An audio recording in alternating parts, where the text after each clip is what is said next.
NHL playoff recap, night 2, 4 brand new series today. The first one, the Battle of Florida, the Panthers hosting the Tampa Bay Lightning, and this one lived up the expectations. There was some grit, a lot of sandpaper, and Sam Reinhart scoring the first goal because, of course, 6:17 into the first, but not to be beaten so quickly. Brandon Hagel ties it before the end of the opening frame to make it 1-1, headed into the first intermission. We go through the second. This is where I had to stop watching this game. I had a men's league tournament that I was playing in this weekend, so I didn't get to catch the rest of this. No goals in the second. Carter Verhaeghe makes it a 2-1 game in the third, and then Matthew Tkachuk scores an empty netter much later in the third that actually becomes the game winner thanks to a Steven Stamkos power play goal with only 10 seconds to play. It's a beautiful shot from Stammer. He puts it right underneath the bar over Bobrovsky.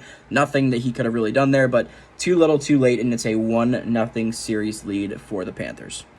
The Rangers hosting the Capitals in their first game of the series, and this game went about as most would expect. No goals through the first, and then Matt Rempe, of all people, scores the opening goal about 4 minutes into the second period.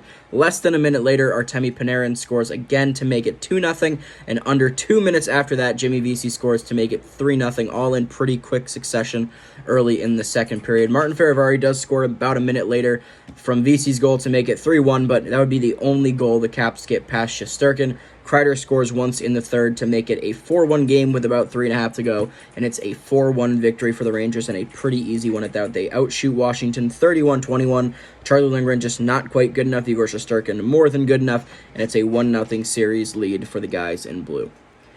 The Jets hosting the Colorado Avalanche in the playoff whiteout, and dude, this game was not good for the goalies. I mean, the Avs threw a ton of shots at Connor Hellebuck, so at least he has that going for him. But Alex Georgiev only faces 23, and he gives up 7. It's a 7-6 victory for Winnipeg at home. Nichushkin, Morrissey, Nemestikov, Wood, McKinnon, and Scheifele all scoring in the first. It's 3-3 after 1. The line in this game was 5.5.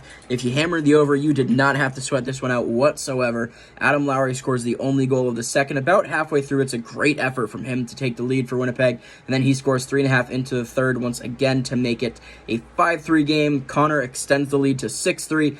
Lehkonen makes it a 2-goal game again. Connor scores again to make it a 3-goal game again.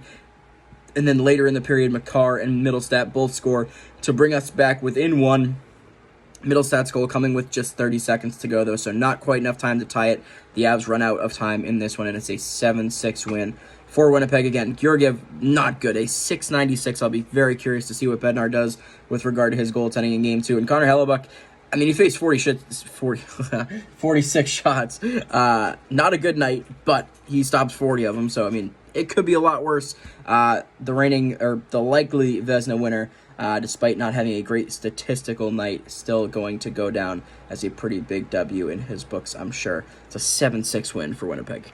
The final game of the evening here, Vancouver hosting Nashville in Game 1 of their series, looking to make it 6-0 for the first 6 home teams in the opening round for the first time since 1970. But early on, it's Jason Zucker in the first that opens the scoring to make it 1-0. That's the only goal in the first. In the second, 47 seconds in, Elias Lindholm ties it up for Vancouver. He's been on a bit of a cold streak to end the regular season, but this one is a huge one to tie us up at 1. And then we get about halfway through the frame before Ryan O'Reilly scores his first of the series, a power play goal from the other big guys in Nashville, Forsberg and Nyquist, to make it 2-1, headed to the third. And we get about halfway through the third period before we get much more action on the scoreboard at least, but Quinn Hughes at just before the 9-minute mark ties us up at 2 once again, and then from there, it's the Dakota Joshua show. He scores 12 seconds after Quinn Hughes' goal to make it a 3-2 game, and the Canucks from there on just completely stifling the Nashville Predators, clogging up the neutral zone. Nashville kept trying to force these long outlet passes from the top of their defensive circles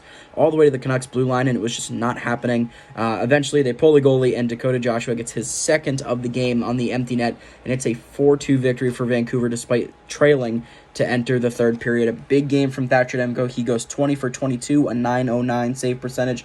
UC Saros, 17 of 20 for an .850. Neither goalie's really seeing all too many shots. This is going to be a low-scoring series, but tonight Vancouver gets it done, and they now lead the series 1-0 over Nashville. That is it for Night 2 of the playoffs. We will talk to you guys tomorrow for Night 3.